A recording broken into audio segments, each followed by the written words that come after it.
너희 가운데 계시기 때문에 있는 거예요. 하나님이 우리 가운데 없으면은 모르는 거예요. 계시기 때문에 가나안 족속이 있는지도 알게 되고, 우리 안에 헷 족속이 있는 것도 알게 되고, 내 안에 히위 족속, 내 안에 브리스 족속, 내 안에 길가스 족속, 내 안에 아모리 족속, 내 안에 여부스 족속이 있는지를 알게 되는 거죠. 우리 안에 살아계신 하나님이 우리 안에 계시기 때문에. 그래서 이 일곱 부족을 반드시 쫓아내야 된다. 이게 중요한 지금 이제 테마입니다. 반드시 쫓아내야 되는데, 역사 안에서 보니까 이게 쫓아내졌냐 이거죠. 그래서 사사기, 정복전쟁 다 끝난 여호수아가 끝나고 그 다음에 사사기로 들어가잖아요. 근데 이 사사기에 들어가서 봤더니 세상에 쫓아내질 못한 거예요. 사사기 3장 3절부터 보니까 블레셋의 5군주들과 모든 가나안 족속과 세상의 시돈 족속과 바알 헤르몬 산에서부터 하맛 입구까지 레바논 산에 거주하는 히위 족속까지 이 족속들이 그대로 있었던 거예요. 그러므로 이스라엘 자손은 가나안 족속과 헷 족속과 아모리 족속과 브리 족속과 히위 족속과 여부스 족속 가운데서 거주하게 되면서 그들의 딸들을 맞아 아내로 삼으며 자기 딸들을 그들의 아들들에게 주고 또 그들의 신을 섬겼더라.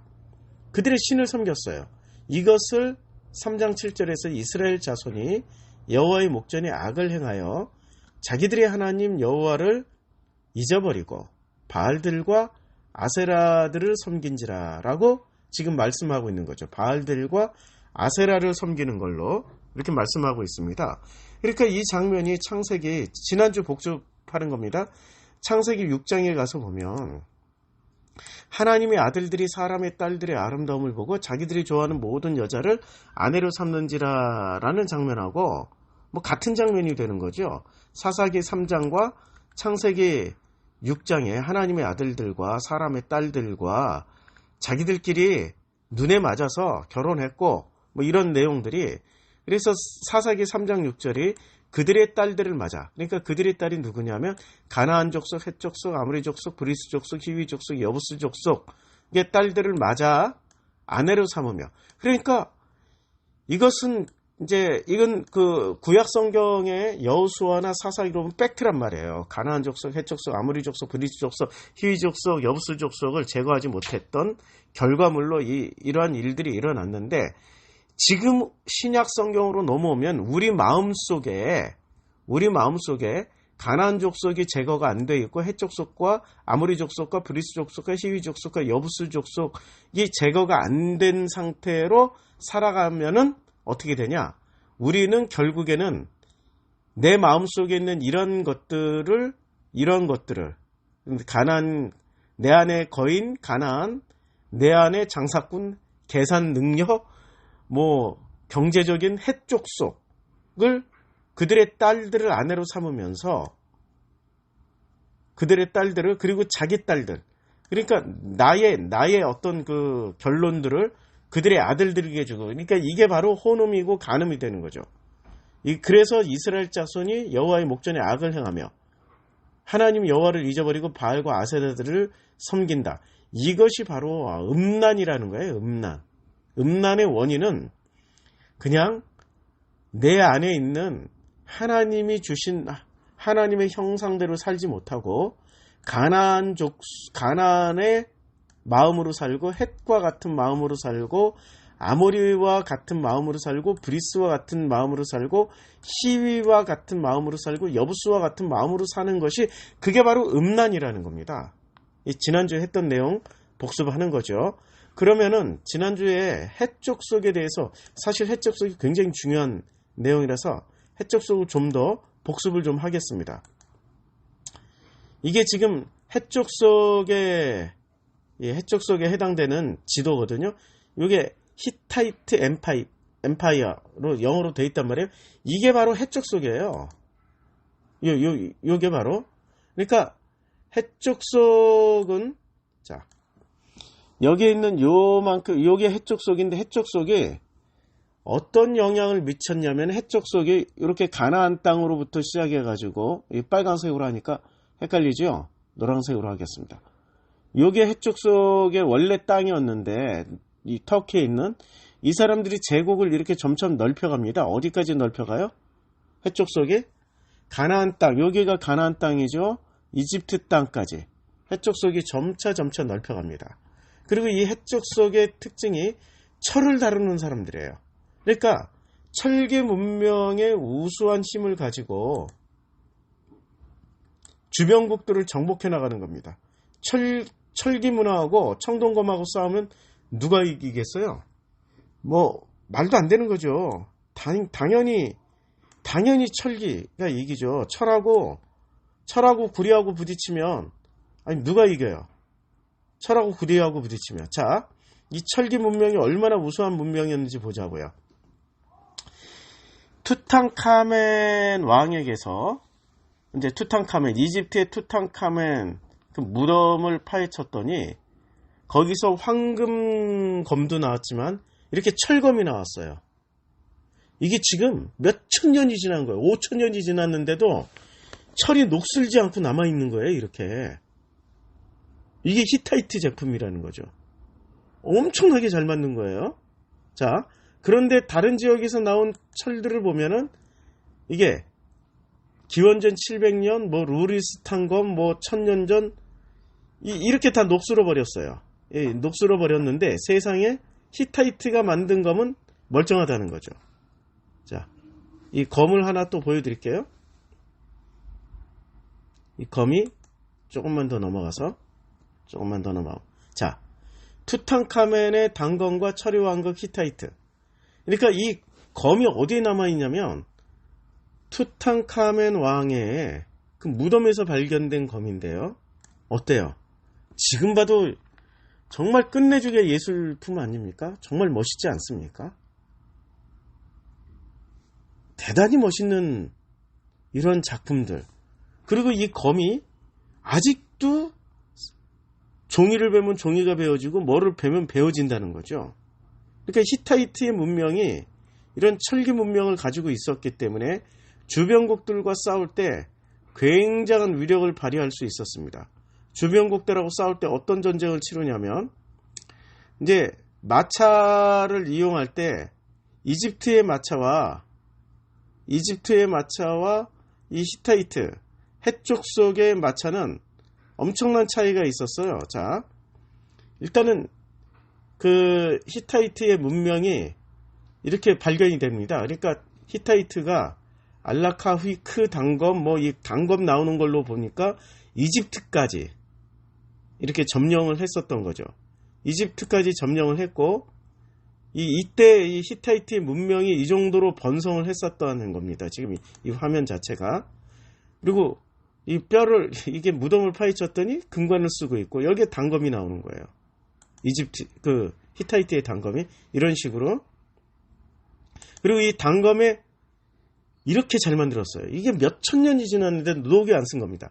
이 단검집은 금으로 만들었고 손잡이도 금이었고 근데 이 철이 이렇게 멀쩡하게 남아있는 거예요. 녹이 안 쓸고. 얼마나 이 예술품 끝내주지 않습니까? 이게 히타이트의 제품이에요. 이 정도의 굉장한 기술력을 가지고 세계 정복전쟁에 나선 겁니다. 이런 검을 가지고 지금도 멀쩡하게 쓸 수 있는 검. 이런 검 가지고 자, 그 후에 이 왕, 그리고 이 얼마나 아름다워요?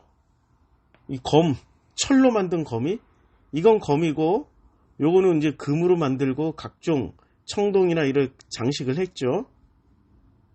이 정도의 기술력. 자, 이게 다마스쿠스 검이라고 합니다. 세계 최고의 그 철 가공. 굉장히 뛰어나죠?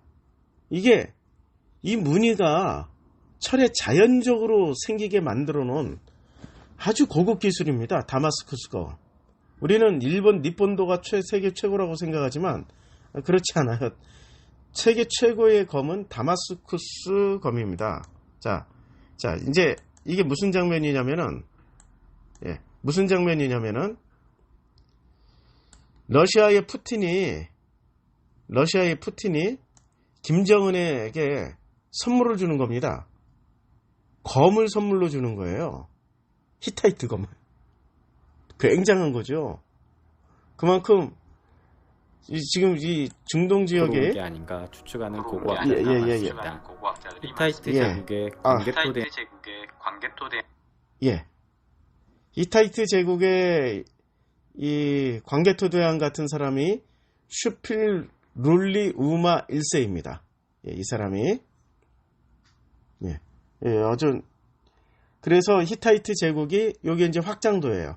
여기 히타이트 제국이 여기에 철이 많이 나는 지역에서 히타이트라는 문명이 생겼고 서쪽으로 동쪽으로 남쪽으로 해서 계속해서 영토를 넓혀갔던 겁니다. 그래서 이들이 자리 잡은 땅이 어디냐면은 이 히타이트 사람들이 계속 제국을 넓혀가면서 땅을 차지한 곳이 그 중에 하나가 바로 가나안 땅이에요. 히타이트가, 자, 다시 그림을 좀 그려볼게요. 여기서 히타이트 문명이 생겼고 서쪽으로도 진출하고 동쪽으로도 진출하고 남쪽으로도 진출해서 이 가나안 땅을 정복을 한 거예요. 그리고 이집트까지 진출해서 이집트 문명까지 영향력을 미쳤던 겁니다. 조공을 받았던 거죠. 조공. 우리가 몽골의 식민지는 아니지만 몽골에게 조공을 바쳤던 것처럼 중국의 식민지는 아니지만 중국의 영향을 받으면서 조공을 바쳤던 것처럼 이집트 또한 히타이트 문명 안에 들어가 있었던 거예요. 자, 그런데 여기서 우리가 주목해야 될 게 아브라함입니다. 이 아브라함이 여기 우루가 여기 있습니다. 우루에서 시작해서 어디로 갔어요? 하란으로 갔어요. 하란으로 갔다가 어디로 내려왔어요? 이제 아브라함은 색깔을 좀 달리 할게요. 아브라함이 우루에서 시작해가지고 하란에 가서 아버지 데라가 여기서 죽고, 여기가 하란입니다. 히타이트 문명이 있는, 해쪽 속에 있는 문명이 하란에서 죽고, 아버지 데라는 하란에서 죽고, 그리고 가나안 땅으로 내려옵니다. 아브라함은. 그리고 기근이 심해지자 이집트로 갔다가 다시 가나안으로 돌아오죠. 그런데 잘 보면 이게 수메르 사람이 지금 여기는 히타이트 문명이 아니란 말이에요. 여기는 해쪽 속의 문명이 아니고 해쪽 속의 문명은 여기 요렇게 영향을 미쳤었던 거죠. 요렇게 영향을 미쳤는데 우루에 살고 있었던 아브라함이 우루에서 출발해서 해쪽 속의 문명으로 들어갔다가 해쪽 속 땅으로 들어가서 해쪽 속을 따라다녔어요. 지금 이 전체적인 내용을 보면, 그래서 해쪽 속을 따라다녔던 것을 어떻게 알 수 있냐? 예, 성경에 이게 창세기 13장이 나오나요? 그 막벨라굴 23장이 나오나요? 제가 또 헷갈리네. 지난번에. 자, 창세기 23장에 보면 해쪽 속, 그러니까 해쪽 속 땅에 들어갔어요. 그래서 해쪽 속 땅에서 나는 나그네요. 그러나 이 해쪽 속의 땅에 거류하는 자이니까 당신들 중에서 당신들 중에서 내게 매장할 소유주를 주어 내가 나의 죽은 자를 내 앞에서 내어다가 장사하게 하오 했잖아요. 그러니까 사라가 죽었어요. 그래서 사라 장사를 지내기 위해서. 근데 해쪽 속이 아브라함에게 내려갑니다. 거래를 하는 거예요. 해쪽 속과 향해서. 그랬더니 해쪽 속을 향해서 몸을 굽혔고, 또 해쪽 속 중에 앉아 있었고 에브론이, 그리고 에브론이 또 중개자가 돼가지고 그 아브라함이 그 중재를 받아들이고 해쪽 속 앞에 몸을 굽혀요. 이렇게 이제 왜 몸을 굽히는지 우리가 이해가 되는 거죠. 왜냐하면, 자, 다시 한번 해쪽 속의 그 땅을 보자고요. 여기 해쪽 속의 땅이거든요. 예. 여기 해쪽 속의 땅인데, 지금 여기 이거 보이시죠? 해쪽 속의 문화 문명이 여기서 시작해가지고 서쪽과 동쪽으로 이렇게 뻗어나갔어요. 그런데 우루는 어디에 있냐면 여기 있는 거예요. 우루가 여기 보이시죠? 우루에서 출발해가지고 아브라함과 하란, 그러니까 아브라함과 아버지 데라가 어디로 이동을 했어요? 예, 이리로 이동했어요. 해쪽 속의 땅을 거쳐서 해쪽 속에 있는 하란으로 가게 된 거예요. 그렇죠? 하란이 지금 여기 있는 땅이라고, 하란이. 그런데 해쪽 속이 남하를 했어요. 그러니까 아브라함도 같이 여기 남하를 해요. 요게 지금 여기가 가나안 땅이에요. 그러다가 해쪽 속이 이집트까지 가니까 아브라함도 이집트까지 이동을 하는 거예요. 자, 그러면 해쪽 속이 먼저 갔겠습니까? 아니면 아브라함과 해쪽 속이 동시에 같이 갔겠습니까? 예, 이거는 대양에 해당하는 이제 대양에 잘 보면은 이렇게 해당되는 거죠. 자, 해쪽 속에 먼저 가서 가나안 땅을 다 정복을 해버린 거예요. 해쪽 속에 영향을 미친 거예요. 그러니까 해쪽 속이 대제국을 건설했지만은 해쪽 속은 상대적으로 장사의 신이기 때문에 아수르처럼 잔인한 지배자, 잔인한 통치자가 아니고 그들에게서 세금을 걷고 장사를 통해서 더 많은 수익을 올리는 구조로 제국을 건설했단 말이에요.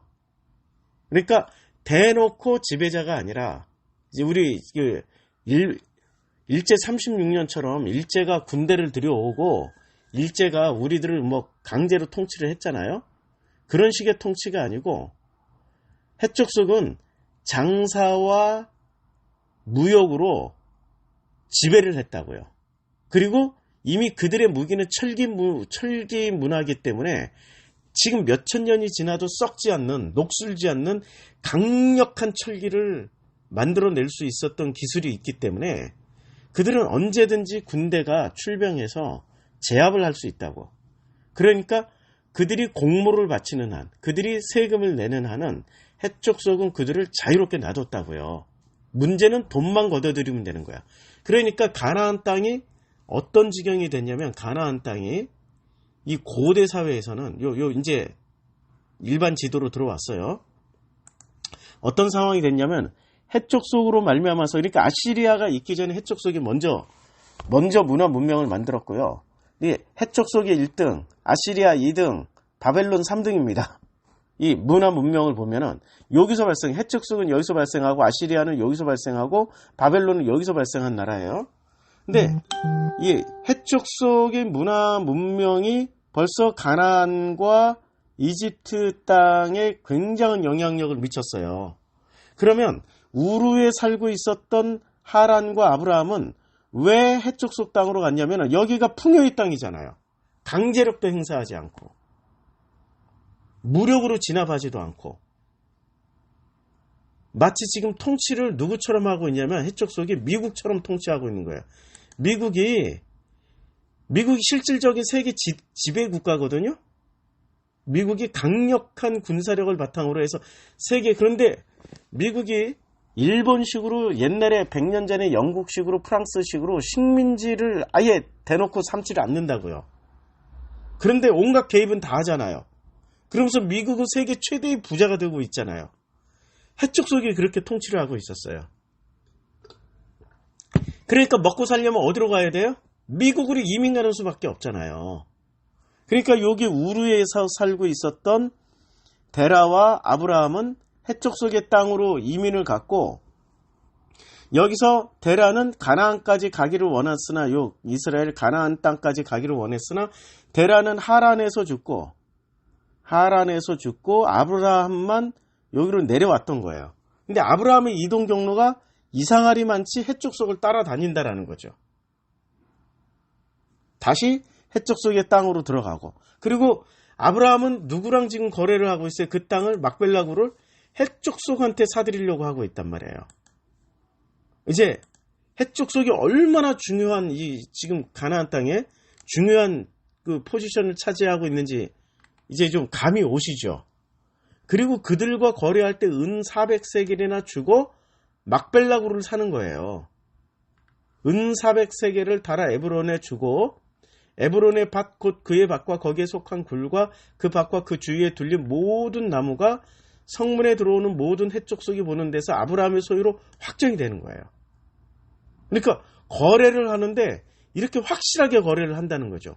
이 사람들은 굉장한, 그러니까 철기 문명과 청동기 문명은 어떤 차이가 있냐면 탱크와 기관총으로 그리고 대포로 무장한 탱크와 박격포와 곡사포와 기관총, 이 자동 머신건으로 이 무장한 군대와 활을 들고 싸우는 군대와 싸우는 격이 되는 거예요. 그러니까 게임이 안 되는 거야. 지금 미군이 세계 최고의 지금 천조국이라고 하잖아요. 왜냐하면 국방비만 1,000조를 쓰고 있으니까. 미군의 국방력은 전 세계의 나라의 국방력을 다 합친 것보다도 세요. 전 세계 다 합쳐. 러시아, 중국, 무슨 독일, 한국, 일본 다 합친 것보다도 국방력이 미국 국방력을 따라갈 수가 없어요. 미군의 그 전력을 따라갈 수가 없다고. 해적속이 지금 그때 당시 해적속이 그런 상황이었다고요. 그러니까 이 해적속에 중요한 땅은 다 가지고 있었던 거예요. 막벨라굴 같이 그렇게 좋은 땅은 다 가지고 있었던 거예요. 원래 여기 해적속의 땅이 아니었고, 해적속은 어디 땅이었다고요? 해적속은 이 터키 지역 쪽, 이 터키 지역 쪽 땅이었지. 이쪽으로 가나안 땅까지 이 사람들이 내려왔기 때문에 해적속이 사는 거 아니에요.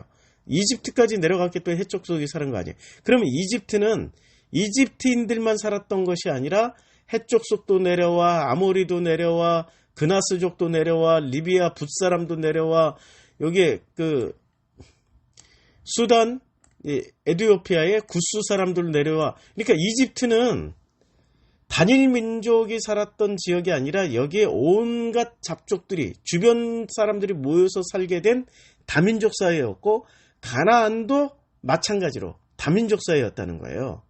근데 순수 혈통으로 살았던 데는 요 수메르 지역이었다는 거죠. 수메르. 그러니까 수메르 지역에 유프라테스 강, 티그리스 강이 무슨 일이 있어서인지 말라버려요. 강물이. 그래서 가뭄이 심해가지고, 가뭄이 심해서 하란으로 먹고 살기 위해서. 그러니까 아브라함이 이 가뭄이 심하니까 이집트로 내려갔던 것처럼, 그리고 야곱과 그의 아들들이 가뭄이 7년 흉년이 생김으로 말미암아서 이집트로 갔던 것처럼, 유프라테스 강, 티그리스 강이 마르게 되면 이 수메르 문명 자체가 건강하게 살 수가 없죠. 그러니까 요게 우르가 요 끝에 있는 이 쿠웨이트 정도에 있는 데가 우르거든요. 이 우르에 살고 있었던 아브라함과 데라가 하란으로 이사를 했고, 먹고 살기 위해서 가나안 땅으로 내려갔다가 가나안 땅에서 이집트까지 갔다 왔다 했던 거죠. 그러니까 왜 아브라함은 그렇게 이동할 수밖에 없었을까? 그거는 사라라는 이름의 비밀이 있었던 거죠. 자, 사라라는 이름의 비밀이 있었는데, 사라는 히브리에 보면은, 자, 해적속의 땅에 이제 어떤 일이 벌어지냐면, 사라라는 이름이, 여기에 사라거든요. 사라라는 이름이 사라이입니다. 사라. 그리고 사레일 때, 사레가 사라로 바뀌었잖아요. 근데 요때는 사라고요. 원래 사레라고 할 때는 사라이라고 발음합니다. 사라이. 그러니까 이 사람이, 사라이는 사르곤의 사르곤의 이 왕족이란 뜻입니다. 사르곤의. 근데 왕족이 왜 이동을 했을까? 왕족이 이 우르에서는 왕족이었는데, 사라이 왕족이었는데, 왜 하란 갔다가, 가나안 갔다가, 이집트까지 이동을 했냐? 왕족도 먹고 살고 세금이 잘 들어와야 왕족이 왕족 역할을 하는 거죠. 경제 자체가 유프라테스 강, 티그리스 강이 물이 말라가지고 여기에 농사가 안 되고 무역거래가 안 되는 겁니다. 우르는 여기 홍해를 끼고 있잖아요. 바닷길로도 해상 무역을 할 수 있고 육로로도 무역을 할 수 있고 요게 강을 끼고 있기 때문에 우르는 티그리스 강, 유프라테스 강을 끼고 있기 때문에 강을 따라서 무역도 할 수 있는데 이게 강물이 말라버리는 바람에 먹고 살 길이 없으니까 하란으로 이동을 한 거죠. 그리고 가나안 땅 갔다가 이집트 땅까지 갔던 겁니다. 이게 배경 설명이에요. 이 얘기를 길게 하는 게 앞으로 이 배경을 알아야 우리가 성경을 이제 이해하는 데 큰 도움이 되는 겁니다. 그래서 헷족속이 보는 데서 아브라함의 소유로 확정을 지어야 됩니다. 왜냐하면 헷족속은 확실한 경제의 신, 미국인들이라고 생각하면 돼요. 지금 오늘날의 미국인들, 미국 군대라고 생각하면 돼요.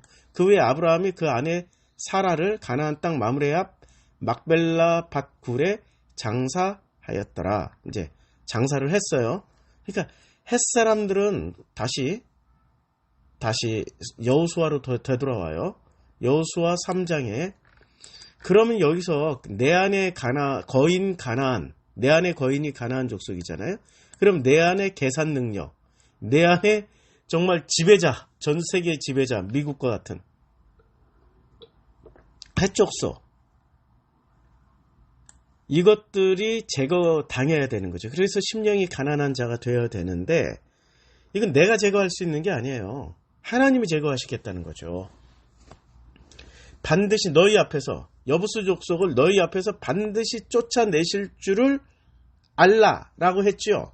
그러면 반드시 쫓아내실 줄을 너희가 알리라라고 했으면은 이 이스라엘 사람들이 쫓아내시겠다는 말씀입니까? 아니면 너희 가운데 계신 하나님이 쫓아내시겠다는 말씀입니까? 잘 읽어보시라고요. 너희 가운데 계신 하나님께서 반드시 쫓아내실 줄을 너희가 알라라고 말씀하셨잖아요. 그러면 이스라엘 백성이 쫓아내는 거예요? 하나님이 쫓아내는 거예요? 하나님이 쫓아내는 거죠. 하나님이 쫓아내기 때문에 안식이란 개념이 바뀌는 겁니다. 하나님이 쫓아내기 때문에. 그래서 출애굽기가 아니고 창세기 2장으로 가면은 창세기 2장 1절에 천지와 만물이 다 이루어지니라 이렇게 말씀하고 있단 말이에요. 그래서 천지, 여기 이루어진다.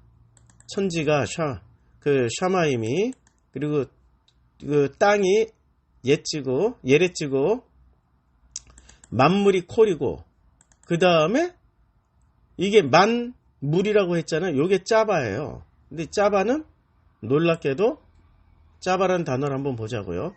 짜바라는 단어는 사전적인 의미도 전쟁을 위해서 조직된 무리, 그리고 군사행동, 전쟁, 뭐 이런단 말이에요. 그래서 이 짜바를 원어 성경 성구 사전에다 놓고 이 짜바를 해석을 하면은 어떻게 되냐? 자, 한번 일일이 하나씩 찾아가면서 보자고요. 짜바를. 창세기 2장 1절에서만 짜바를 만물이라고 번역했지, 나머지는 전부 다 전쟁입니다. 군대. 창세기 21장 32절 군대, 26장 26절 군대. 출애굽에서도 짜바는 뭐라고 번역을 했냐면 군대.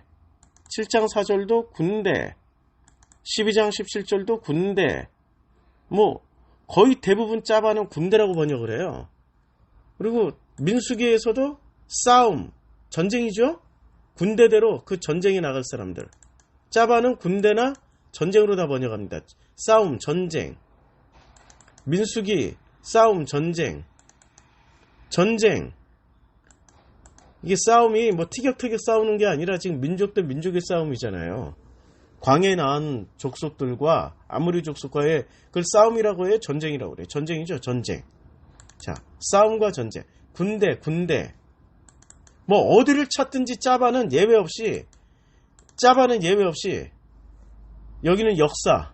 이게 전쟁의 역사예요. 그러니까 짜바는 거의 90%가 진영, 군대로 다 번역이 됩니다. 짜바라는 단어는. 자, 그러면 우리가 뭐를 알아야 되는 거예요? 살아계신 하나님이 우리 가운데에 계시기 때문에 내 안에 가나안이 있다라는 것도 알게 되고, 내 안에 헷도, 내 안에 히위, 내 안에 브리스, 내 안에 기르가스, 내 안에 아모리, 내 안에 여부스를 하나님이 반드시예요. 그냥이 아니고 반드시 쫓아내실 줄을 우리가 알게 되면은 어떤 일이 벌어질까요? 누구와의 전쟁이어야 돼?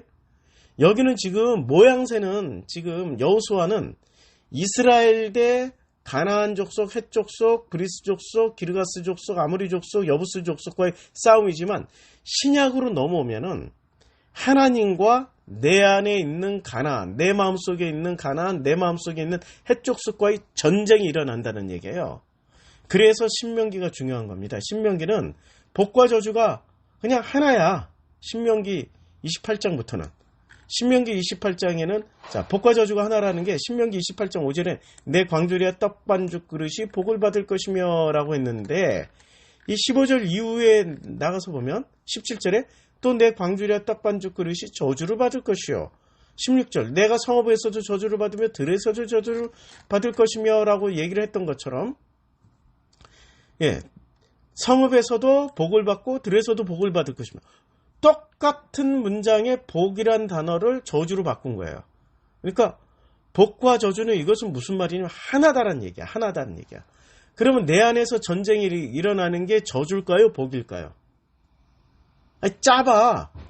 안식이란 개념이 창세기 2장에서 천지와 만물이 다 이루어지니까 하나님 그가 하시던 일곱째 날에 마치니까 그가 하시던 모든 일을 그치시고 일곱째 날에 안식을 하셔요. 근데 그가 하시던 일을 드디어 일곱째 날에 마치시는 것이 천지와 만물이 다 이루어지는 거잖아요. 그럼 하나님이 하시던 일이 뭐였어요? 일곱째 날까지 하시던 일이 뭐였냐고요? 천지와 만이 아니라 하늘과 땅에 있는 모든 전쟁이 다 끝난 거예요. 다시 번역을 할게요. 창세기 2장 1절을 다시 번역하면 이렇게 되는 거죠. 이것을 하늘과, 제가 다시 번역합니다. 하늘과 천지, 샤마임과 예레치, 땅의 모든 이 짜바, 전쟁이 다 이루어졌다. 요게 잘 보세요. 요게 미완료, 이루어져 가고 있는 거예요. 그냥 현재 진행형으로 이루어졌지만 지금도 계속해서 이루어지고 있는 거죠. 이게 미완료니까. 그러니까 계속 이 전쟁의 어떤 결론이 하늘과 땅 사이의 모든 전쟁이 다 지금 이루어졌고 지금도 진행되고 있기 때문에 그게 뭐예요? 그게 바로 안식이라는 겁니다. 그러니까 안식은 우리는 말하면 절대 평안, 절대 안정, 이게 아니에요. 미국이 지금 다스리고 있는, 지금은 전 세계 미국이 식민지나 다름없는 상황이거든. 미국이 다스리고 있는 이 상황에서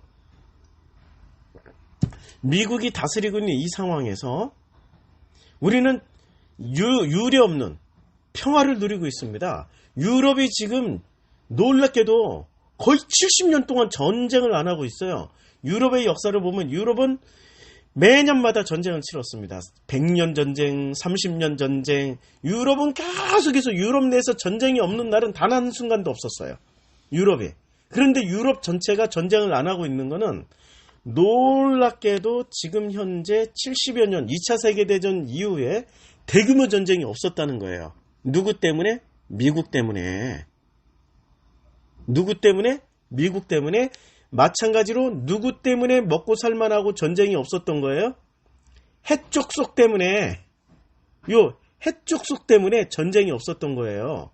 그래서 전쟁이 없었기 때문에 아브라함이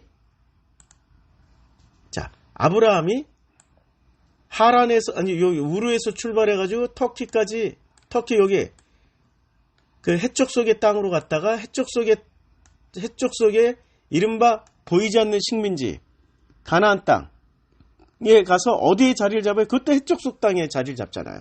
그리고 또 헷족속에 조공을 바치던 이집트까지 갔다가 지금 헷족속의 땅으로 계속 가고 있단 말이에요.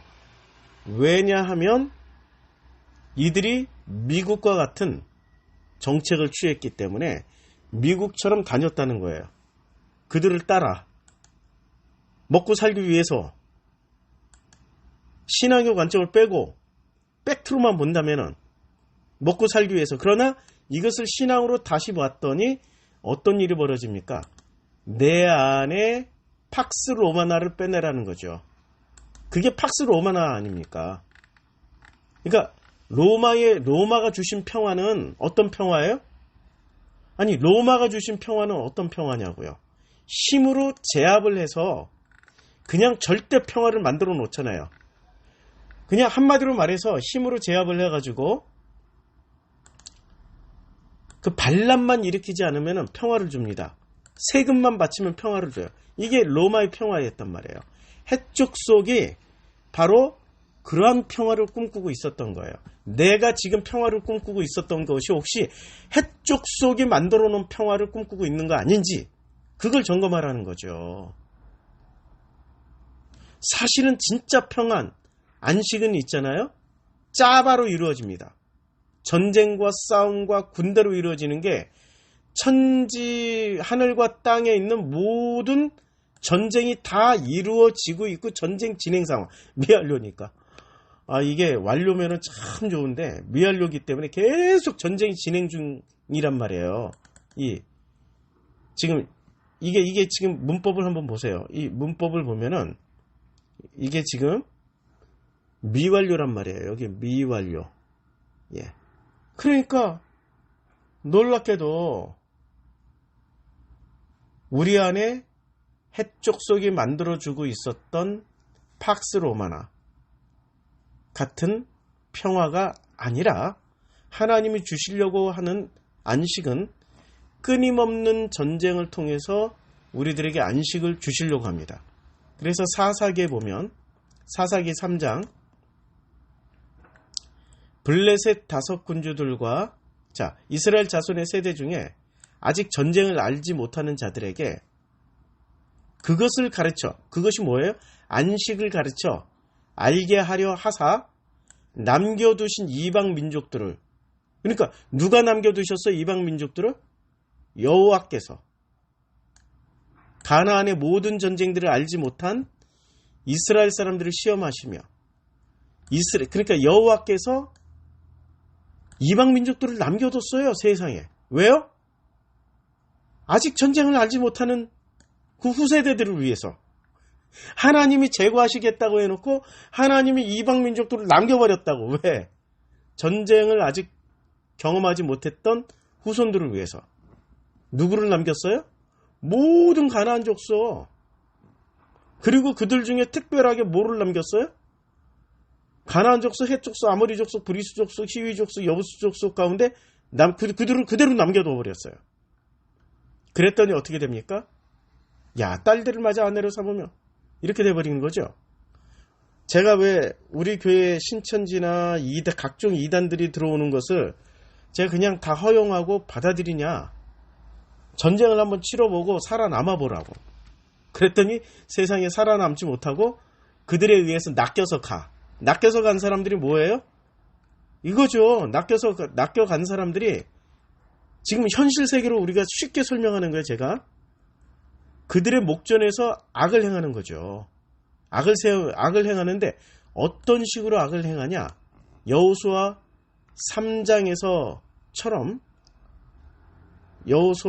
3장에서처럼 어떤 악을 행하냐면은 그 사사기 3장에서처럼 그 자손들이 뭐를 하냐면 그들과 그들의 딸들을 맞아 아내로 삼으며 자기의 딸들을 그들의 아들에게 주고 그들의 신을 섬기며 음란으로 여호와의 목전에서 악을 행하게 되는 거죠.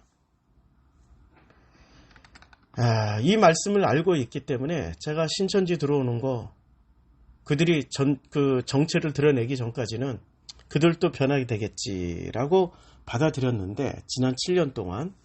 그러나 놀랍게도 우리 교회 성도들이 우리 교회까지 왔으면서도 불구하고 프로슈크마이 교회까지 왔으면서도 불구하고 그들은 전쟁을 알지 못한 세대로 남았기 때문에 신천지의 딸들을 아내로 삼으며 자기 딸들을 그들의 이게 음란이란 말이에요. 섞어버리는 거야. 음란한 행위로. 그래서 여호와의 목전에서 악을 행하며 자기들이 하나님 여호와를 잊어버리고 바알들과 아세라를 섬기게 됩니다. 자, 오늘은 여기까지 하겠습니다. 여기까지 하고